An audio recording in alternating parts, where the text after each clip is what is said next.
नमस्कार, आदाब। आप देख रहे हैं खबर अड्डा और मैं हूं आपके साथ सुम्बुलीरम।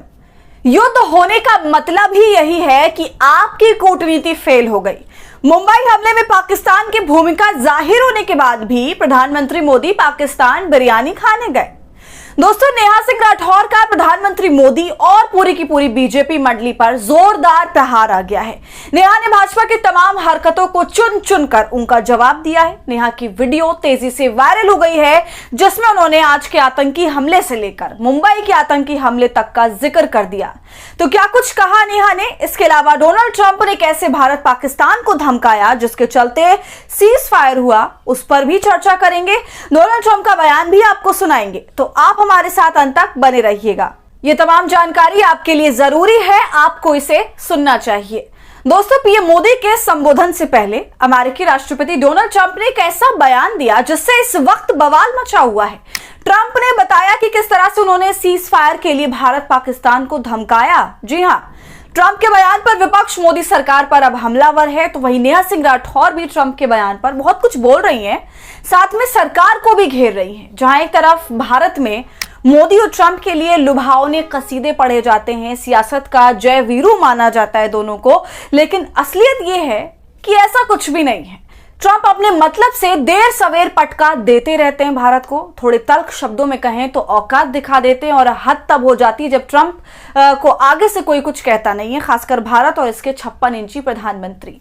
इसी तरह इस बार भी भारत और पाकिस्तान के मामले में अमेरिका ने सरपंचगिरी दिखाई। ट्रंप ने भारत पाकिस्तान के कुछ कहने से पहले ही दोनों देशों के बीच सीज फायर का दावा कर दिया। इसके बाद आप सभी जानते कि कैसे कैसे सवाल उठे, यहां तक कि यह भी कहा जाने लगा कि भारत ने दबाव में ऐसा किया है ट्रंप के। लेकिन भारत सरकार ने दोबारा ये दावा किया कि नहीं, ऐसा कुछ भी नहीं है, और दावा करते ही पोल भी खुल गई। जी हां, ट्रंप का एक आधिकारिक बयान आया जिसमें वो धमकी धमकाने जैसी बातें कर रहे हैं, उसे हम आपको आगे बताएंगे दोस्तों। लेकिन उससे पहले नेहा सिंह राठौर ने इस पूरे मामले पर क्या कुछ कहा है, कैसे जनता की आंखें खोली हैं और सवाल करने पर मजबूर किया है, उस वीडियो को देख लेते हैं, जिसमें वो ये कह रही है कि जो काम आसानी से हो सकता था उसके लिए पूरी की पूरी जंग लड़ ली गई। भारत आराम से पाकिस्तान की अर्थव्यवस्था को चोट पहुंचा सकता था, लेकिन उसने युद्ध चुना। फिर वो पीएम मोदी का भी इतिहास बताने लगती हैं कि जब मुंबई में आतंकी हमले हुए तब सरकार ने चुन चुन कर तब की सरकार ने आतंकियों को, आतंकवादियों को मारा, फांसी पर चढ़ाया। लेकिन इस वक्त नरेंद्र मोदी ने क्या किया, वो पाकिस्तान गए और वहां जाकर बिरयानी खाई, जबकि उन्हें यह मालूम पड़ गया था कि, बल्कि पूरे देश को मालूम पड़ गया था कि मुंबई हमले में पाकिस्तान शामिल था। सुनिए नेहा सिंह राठौर को। मच्छरों को मारने के लिए ऑल आउट या कछुआ छाप जलाया जाता है, पूरे घर में आग नहीं लगाई जाती है। जो काम सुई से हो सकता है वहां तलवार से काम लेना नासमझी है।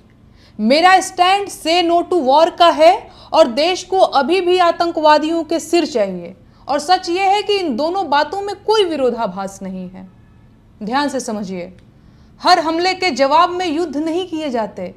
फॉरेन डिप्लोमेसी नाम की भी कोई चीज होती है, वैश्विक घेराबंदी भी होती है। युद्ध तो अंतिम विकल्प होता है। युद्ध होने का मतलब ही यही है कि आपकी कूटनीति फेल हो गई है। मुंबई हमले के बाद सरकार ने सभी आतंकवादियों को ढूंढ ढूंढ के मारा था, जिसे जिंदा पकड़ा उसे भी फांसी दी। सबूतों के साथ पूरी दुनिया के सामने पाकिस्तान को नंगा किया था, जिसके बाद पाकिस्तान पूरी दुनिया से अलग थलग पड़ गया था। तत्कालीन प्रधानमंत्री कभी बिना बुलाए बिरयानी खाने पाकिस्तान नहीं गए जैसे मोदी जी गए, और ये काम उन्होंने तब किया जब मुंबई हमलों में पाकिस्तान की भूमिका जाहिर हो चुकी थी। याद रखिए, सरकार को किसी ने नहीं कहा था कि देश को युद्ध के उन्माद में धकेलो। किसी ने नहीं कहा था कि मॉक ड्रिल करके युद्ध का माहौल बनाओ। आपका काम पहलगाम हमले में शामिल आतंकवादियों को पकड़ना और उसे सजा देना था। जांच करते, सबूत जुटाते और एक बार फिर पूरी दुनिया के सामने पाकिस्तान को बेनकाब कर देते। फिर देखते कौन साथ देता पाकिस्तान का।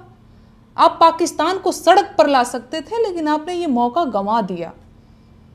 आईटी सेल तो वैसे भी बहुत मजबूत है आपकी, किसी के खिलाफ कोई भी ट्रेंड चला देते हैं आप लोग, तो इस पर पाकिस्तान के खिलाफ ही कोई ट्रेंड चलवा देते, पाकिस्तान को आतंकवादी मुल्क कहलवा देते, करते वैश्विक स्तर पर घेराबंदी। लेकिन आपने लड़ाई का माहौल बनाया। भारतीय सेना पूरी बहादुरी और ताकत के साथ तैयार थी, पूरा विपक्ष खड़ा था आपके साथ, तब भी आपने देश की फजीहत करा दी। लेकिन अंधभक्त इसको अभी भी डिफेंड कर रहे हैं, उन्हें शर्म नहीं आती। आ भी नहीं सकती। उनके लिए पार्टी का प्रोपेगेंडा फैलाना ही इनकलाब है। पिछली सरकारों ने जब भी डिप्लोमेटिक कदम उठाए तो उसमें सफलता हासिल की। जब वो युद्ध में गए तो पाकिस्तान के 2 टुकड़े कर दिए, लेकिन आपने जिस तरह 1.5 अरब भारतीयों के सम्मान को ठेस पहुंचाया है, उसकी कोई भरपाई नहीं है। बाकी मुझे जो कहना था मैंने कह दिया है। आप चाहें तो फिर से FIR दर्ज करवा दीजिए। तो सुना आपने दोस्तों, कितने तरीके से नेहा ने भाजपा और उसके नेता मोदी को झाड़ के रख दिया। कह रही हैं कि ये सरकार ने जबरदस्ती एक युद्ध क्रिएट किया, युद्ध का माहौल बनाया पूरे देश में। आप चाहते तो पूरे विश्व में पाकिस्तान की घेराबंदी कर सकते थे, लेकिन आपने ऐसा नहीं किया। फिर नेहा अंत में ये भी कह देती हैं कि मुझे जो कहना है वो तो मैं कहूंगी, आप चाहे तो फिर से FIR करवा दीजिए। दोस्तों, अब आपको ट्रंप का वो बयान भी बता देते हैं जो उन्होंने मोदी के संबोधन से पहले दिया। ट्रंप ने कहा, मुझे आपको ये बताते हुए बहुत गर्व हो रहा है कि भारत और पाकिस्तान का नेतृत्व अडिग और शक्तिशाली था, लेकिन दोनों मामलों में अडिग वास्तव में ताकत, बुद्धि और धैर्य रखने के लिए दृष्टिकोण से अडिग थे, ताकि वे स्थिति की गंभीरता को पूरी तरह से समझ सके। और हमने बहुत मदद की और हमने व्यापार में भी मदद की।